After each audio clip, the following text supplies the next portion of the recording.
Hello students, कोशिश करते रहनी है, हिम्मत हारनी नहीं।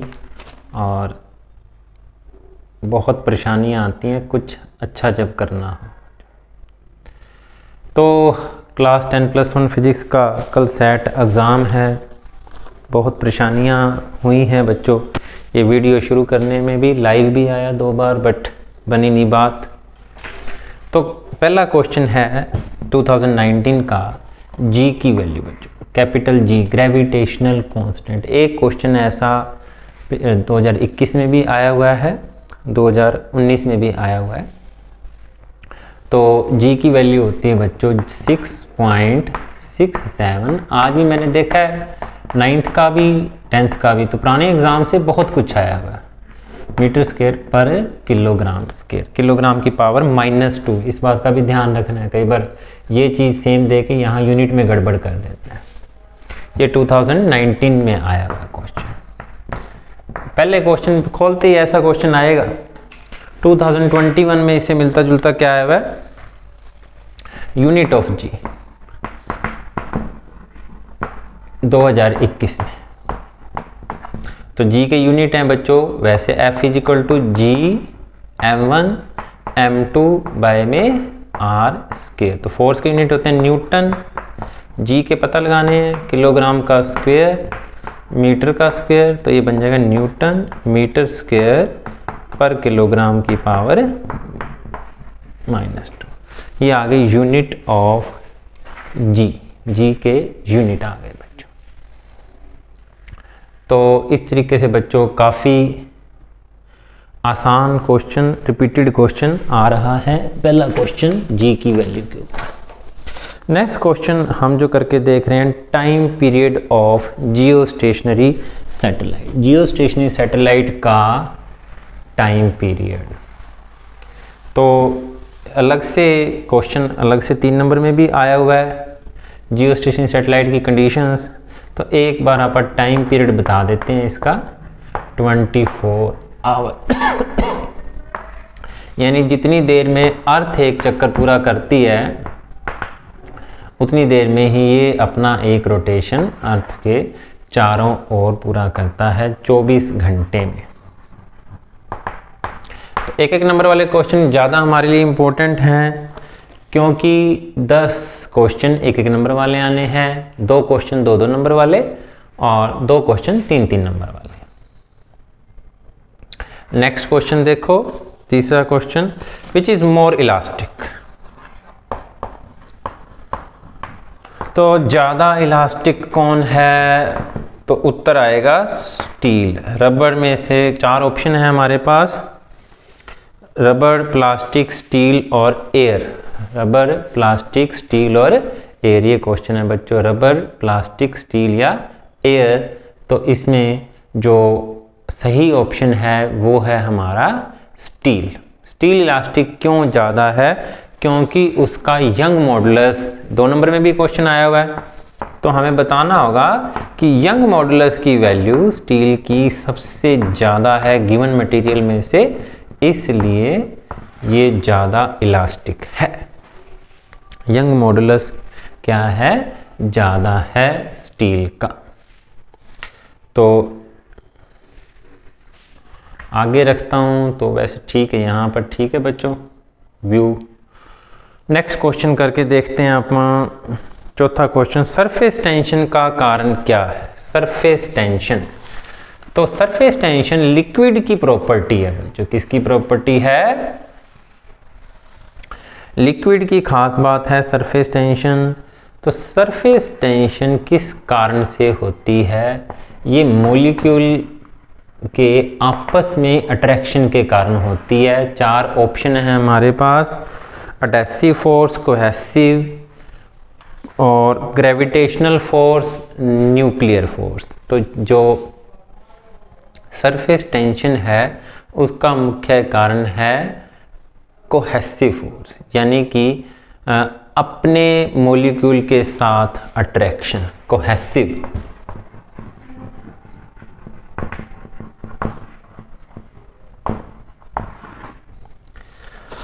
अगला क्वेश्चन देखो बच्चों, व्हाट इज इलास्टिक लिमिट। 5वां क्वेश्चन आ गया हमारा, इलास्टिक लिमिट क्या है। तो लिखने वाले question fill in the blanks आएंगे, करेक्ट आंसर आएंगे, 5 MCQ आएंगे, शायद लिखने वाला क्वेश्चन चलो पता होना चाहिए। इलास्टिक लिमिट क्या है कि वो मैक्सिमम स्ट्रेस जहाँ तक बॉडी के अंदर इलास्टिसिटी का गुण पाया जाता है, अप टू दैट फोर्स। हाँ बच्चों, ये पेपर जो है आपको डिस्क्रिप्शन बॉक्स में मैं लिंक भी दे दूंगा, हैंड रिटन सॉल्व PDF इसकी सोल्व की है, वो ज़रूर कर लेना। जो बात मैं कहना चाहता हूँ कि अभी समझ लो, वो पेपर पढ़ लेना, बहुत अच्छा पेपर हो जाएगा। इलास्टिसिटी का गुण जहाँ तक उसके अंदर रहता है उसको हम कहते हैं इलास्टिक लिमिट।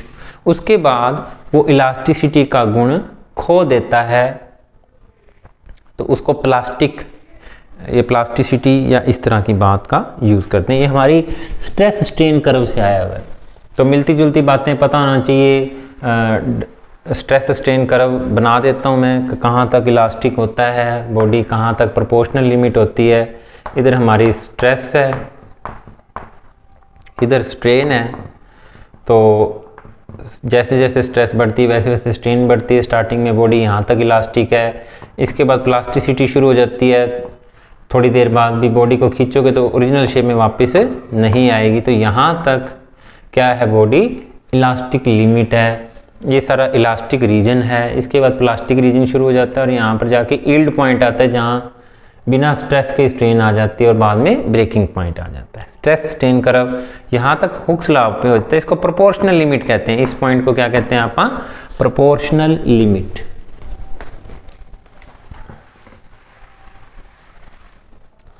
तो बच्चों वैसे ज़्यादा मुश्किल पेपर आता नहीं है हमारा, बस थोड़ा सा बेसिक बातें ही पूछते हैं हमारे। एटमॉस्फेरिक प्रेशर क्या है, ये आ गया हमारा 6th क्वेश्चन।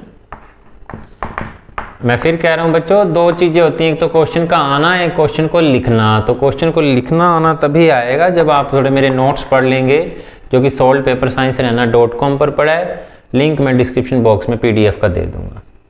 एटमॉस्फेरिक प्रेशर, तो हमारे अर्थ के चारों ओर एनवेल्प है एयर का, उसका जो प्रेशर पड़ता है वो हमारा क्या कहलाता है, एटमॉस्फेरिक प्रेशर। और वो कितना है ये भी पूछा हुआ है, 1.01 × 10⁵ पास्कल प्रेशर के यूनिट है। तो क्या होता है हमारा एटमॉस्फेरिक प्रेशर, इट्स वैल्यू भी पूछ रखी है। नेक्स्ट क्वेश्चन देखो बच्चों, why rain drop are spherical in shape, why rain drop is spherical in shape. तो कोई बच्चा बताना चाहे कमेंट सेक्शन में जरूर बताए कैसा लगा lecture. Why rain drop is in spherical shape.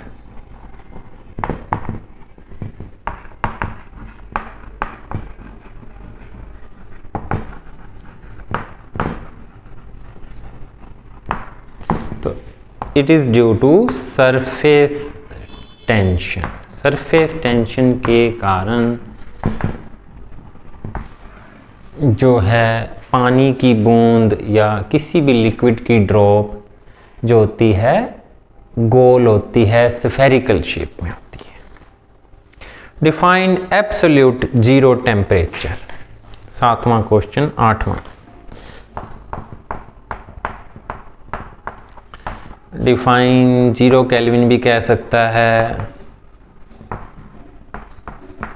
तो जब हम किसी चीज़ को ठंडा करते जाते हैं तो एक ऐसा टेम्परेचर आता है जहाँ पर जाके गैसेस का मोशन रुक जाता है, सीजेस टू एग्जिस्ट, गैस का मोशन सीजेस टू एग्जिस्ट, उसको हम कहते हैं 0 केल्विन या एब्सोल्यूट टेम्परेचर। उससे कम तापमान संभव नहीं है, -273 डिग्री सेल्सियस या 0 केल्विन।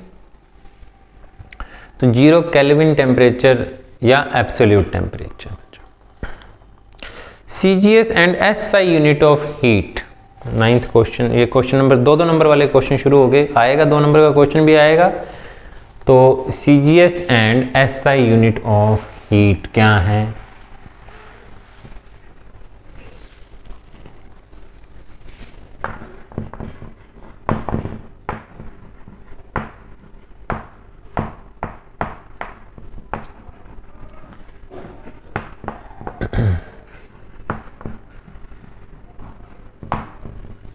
तो CGS यूनिट है कैलोरी और SI यूनिट है जूल।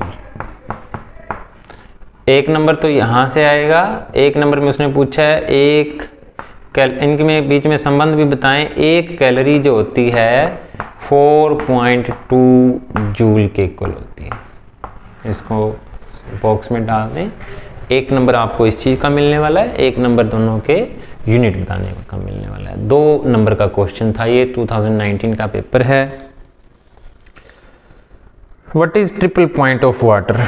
तो ये भी अपने थर्मोडायनेमिक से पहले ही है।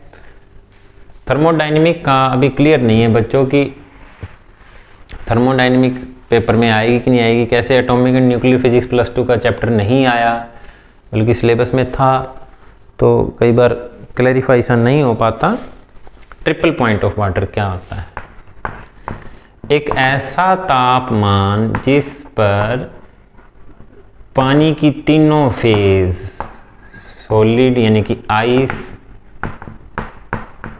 लिक्विड यानी कि वाटर और गैस यानी कि स्टीम, तीनों फेज को एग्जिस्ट करते हैं एक साथ। ऐसा टेम्परेचर और प्रेशर एग्जिस्ट करता है बच्चों, उसको हम क्या कहते हैं? Triple point. तो पानी का जो ट्रिपल पॉइंट है वो है 0.01 डिग्री सेल्सियस। एक ऐसा तापमान जिस पर तीनों कार्बन डाइऑक्साइड का अलग होता है, हर एक तत्व का अलग अलग यौगिक का ट्रिपल पॉइंट है। लिक्विड, गैस और सॉलिड तीनों एक साथ को एग्जिस्ट करते हैं, ऐसा टेम्परेचर और pressure. Necessary condition for satellite to be geostationary. Geostationary satellite की नेसेसरी कंडीशन 3 कंडीशन हैं बच्चों। कौन कौन सी वो भी बता देते हैं आपको। टाइम पीरियड 24 आवर होना चाहिए। अर्थ के इक्वेटोरियल प्लेन के साथ उसका प्लेन कोप्लेनर होना चाहिए। और क्या होना चाहिए? कंसेंट्रिक होना चाहिए। और तीसरी, उसकी डायरेक्शन जो है वेस्ट टू ईस्ट होनी चाहिए, जो कि अर्थ की है घूमने की। चौथी, उसकी हाइट 35,800 किलोमीटर पर जाके हमें उसका टाइम पीरियड 24 घंटे मिलता है। तो वैसे 3 ही कंडीशन है, चौथी वैसी हाइट लिख दी भी, इतनी हाइट पर जाके ही 24 घंटे संभव है उसका टाइम पीरियड। तो 4 कंडीशन कौन कौन सी होगी? 24 घंटे उसका time period, direction from waste to east, concentric and coplanar with equatorial plane of earth, अर्थ का इक्वेटोरियल प्लेन के कंसेंट्रिक होना चाहिए।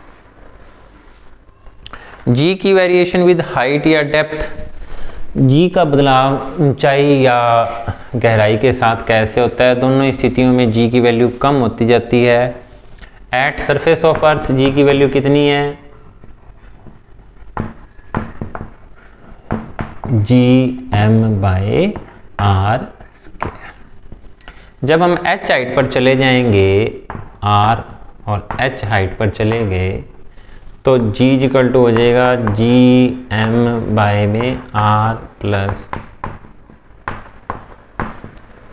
दोनों को डिवाइड कर दो, r²/r+h का स्क्वायर। थोड़ा सा सॉल्व कर देंगे, रेसिप्रोकल ले लेंगे, r+h/r की पावर -2, 1+h/r की पावर -2।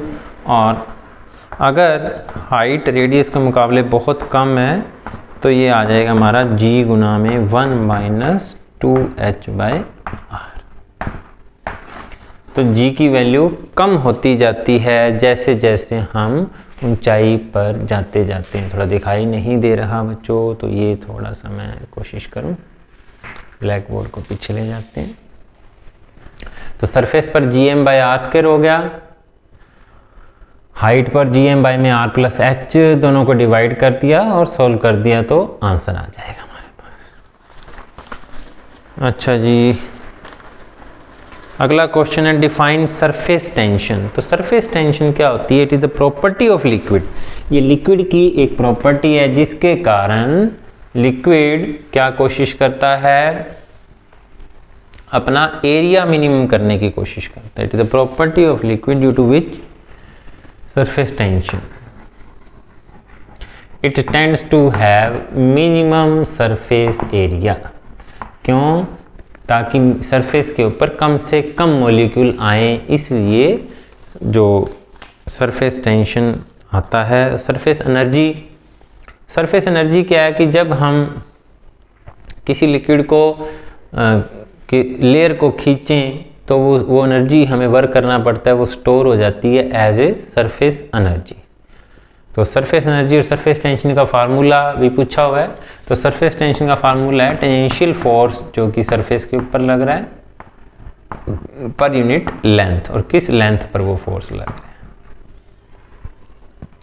और सरफेस एनर्जी का फार्मूला है, सरफेस एनर्जी का work done per unit area या एनर्जी जिस एरिया के अंदर वो स्टोर है वो हमारा हो जाएगा सरफेस एनर्जी। तो ये आ गया हमारे पास सरफेस एनर्जी। पास्कल लॉ पूछ रखा है।